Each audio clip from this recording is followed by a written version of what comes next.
had moved up to a little bit north of Seattle, Washington, and we stayed in contact, but that was over.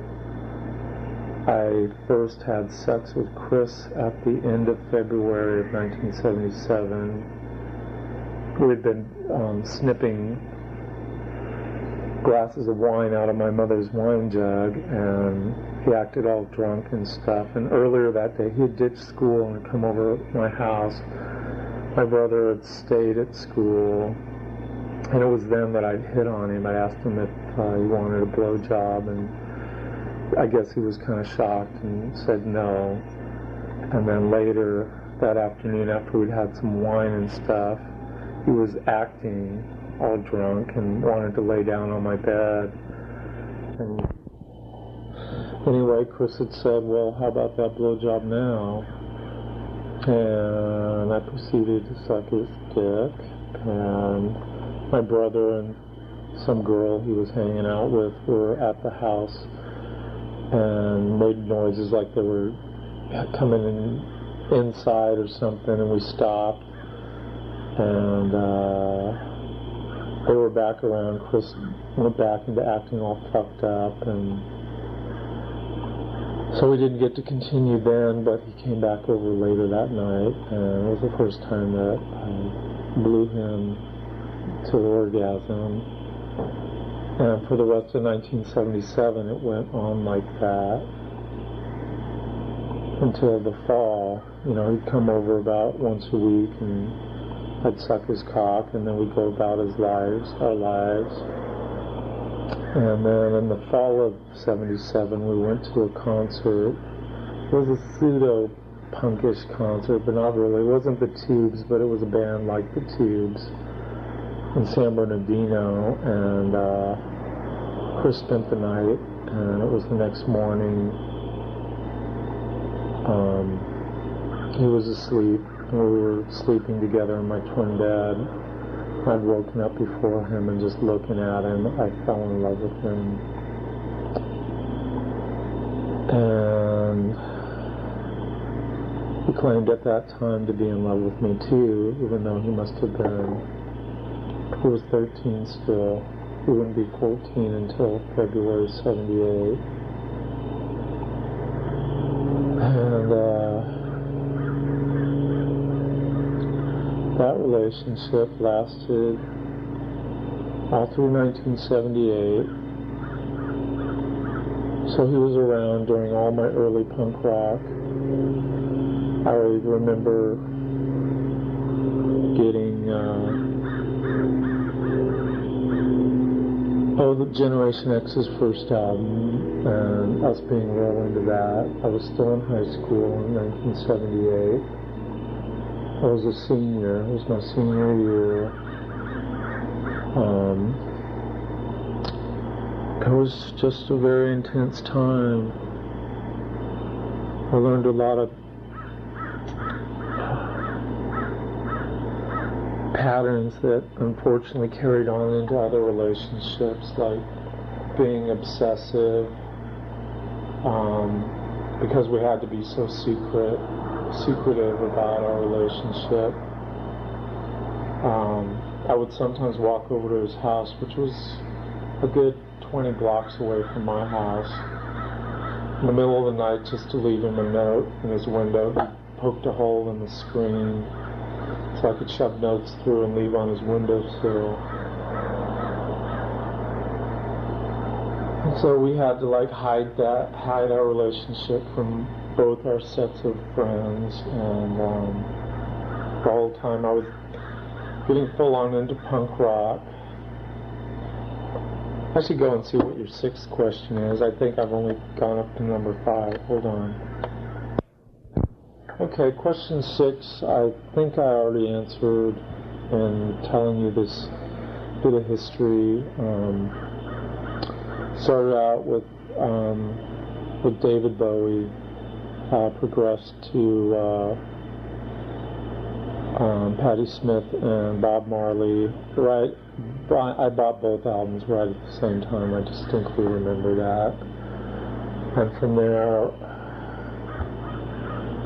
I just took off with the Ramones. I would hear shit over at Tim's house. I guess he was more experimental than me a little bit. I was still buying all the new Rolling Stones records, new Zeppelin shit, all that stuff also.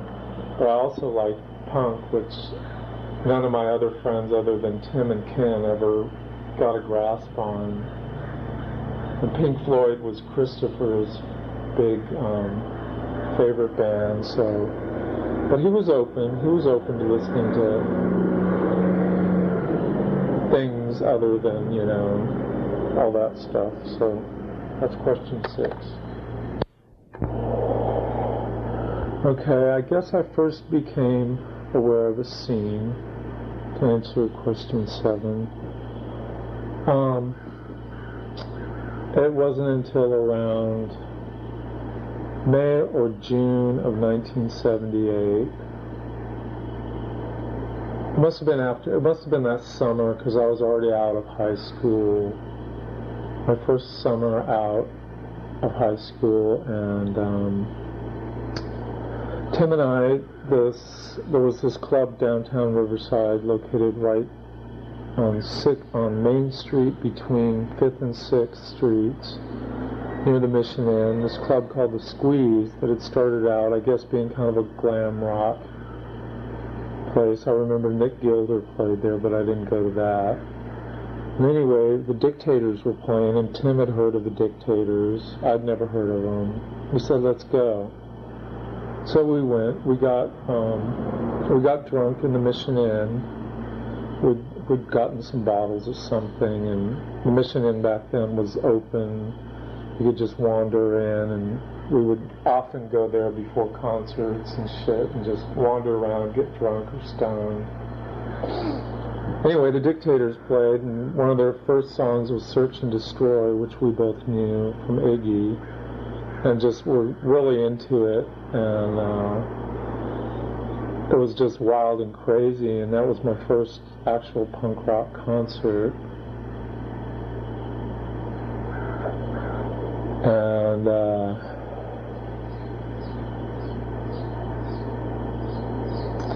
it must have been also that summer that the Germs came out. I remember X, the X and Germs show, but the Germs had a riot, X never played. It was that same summer I met Renee.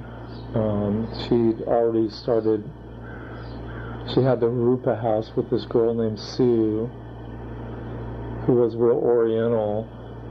She was Oriental. I forget if her heritage was Chinese or what, but they had the Rupa house.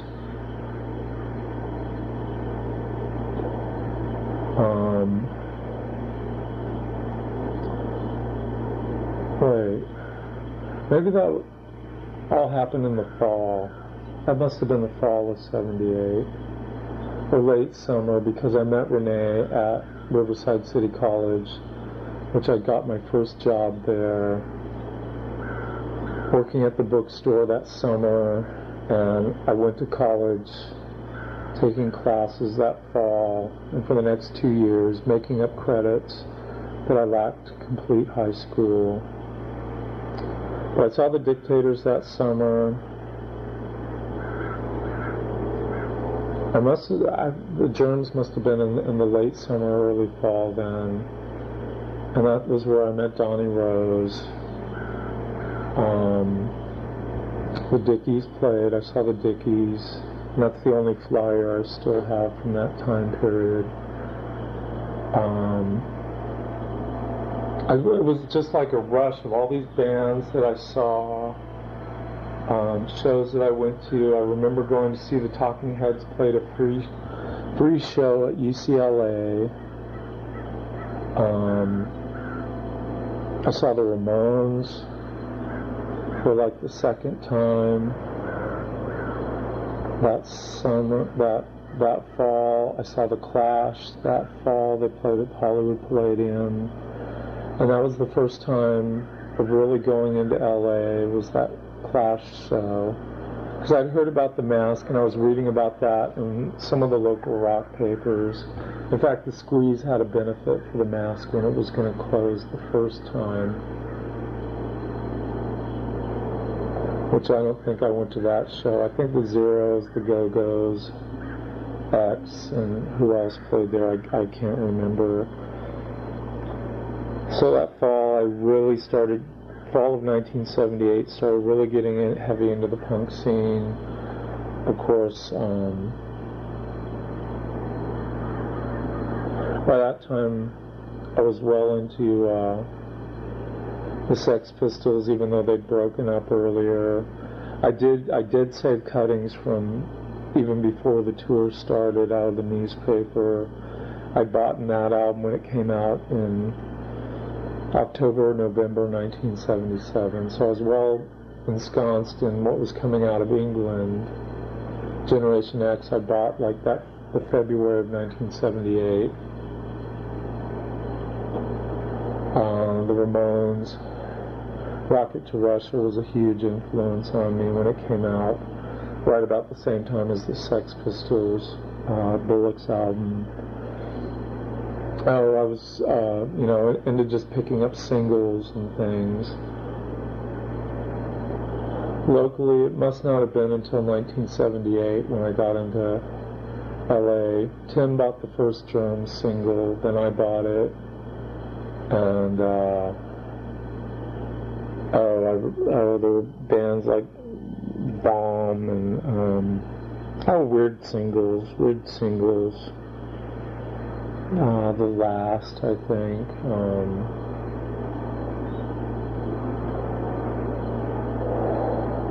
I can't remember in what chronological order I got into LA punk rock. I remember being at the Hollywood Licorice Pizza across from the Whiskey, and it must have been about the 5th issue of Flipside, because it was still a very early mimeograph copy, and there was already scene reports that I found out later were written by Bill Bartell, whom I believe I met around the time of the Dictator's show, hanging out, beginning with, it all happened all of that same period towards the end of the summer of 78. I met Bill Bartell, Donnie Rose, Renee Gabe. I was already hanging out with Tim for over a year, or about a year. I met Sue, Oriental Sue, who we sometimes called Sue Catwoman, in homage to the English one.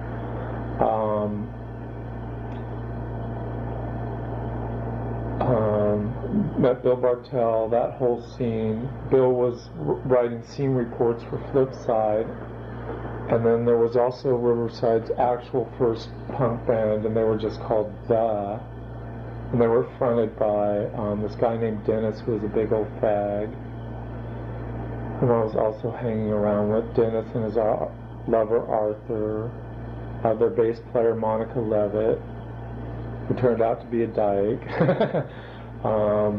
Their drummer, Greg, was this guy who had this weird circulation problem, so his skin always had a blue pallor, blue or purple, and he had lips like Mick Jagger, and who else was, this other guy was on guitar in that band, and I can't remember his name, but they were the first punk band. And then Bill started making up Death Patrol and writing these scene reports into Flipside, and the first one, I had earned my name Drew Blood that summer, also when Renee introduced me to that girl and said, "This is Drew Bailey," and she went, "Oh, Drew Blood?" And I went, "Yeah," and it was,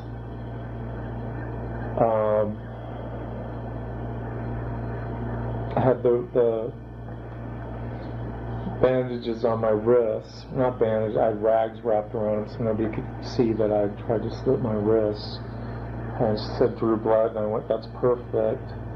And Bill Bartell had taken that name and put in a blurb that Drew Blood and the Blood Clots were the hot new band in Riverside, even though we didn't exist or anything. I was standing in Licorice Pizza, and I read this blurb, and and Flipside and just started laughing because there was no such thing. I think the band we were seeing that night was XTC, who was on tour with the Drums and Wires album. And that was probably my first whiskey gig. And all through that winter of 1978 into 79, we were going out to LA all the time. Tim had a car. Renee did she have a car? She didn't have a car, but she was getting people to ride with her and stuff. And so Flipside was probably the first zine I ever saw. That fall, we also went to Poser, which was the punk rock shop. It was just a little shop on Hollywood Boulevard. Or was it Sunset Boulevard? Anyway, I bought bondage straps to hook onto my pants and Clash buttons, X-Ray Spec buttons. Also that time, the first Pill album had come out. I remember already sporting Pill badges and being into them. The Slits, Susie and the Banshees had come out. I remember I bought their first Hong Kong Garden, and then the Scream album, and then later on Join Hands. 79 brought just everything that 79 brought. I was still very into punk rock. I was getting more into the local stuff. Let me see what your next question is.